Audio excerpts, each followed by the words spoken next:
Welcome guys, today I am with Anker SoundCore Liberty Air 2 Pro earbuds and I'm going to show you how you can fix connection problem.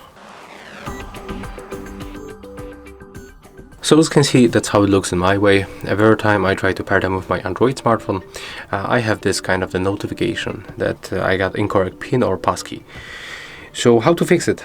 We have to click OK right now. The next step, we have to just close the case, power off Bluetooth on our device, Android or Apple, it doesn't matter, it all looks the same. And right now you have to move them to the pairing mode manually. So how to make it? Just open the case, take a look on the indicators, click and hold this button until these indicators inside start blinking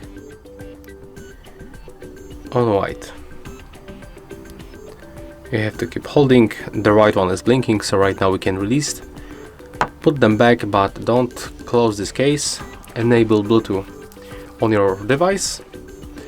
Take a look on available devices. Pick SoundCore Liberty Air 2 Pro. And right now accept the pairing request and okay, right now it's working.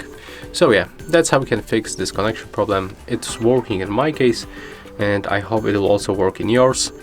So that's all for this video. If you find it helpful, just remember to leave a like, comment and subscribe.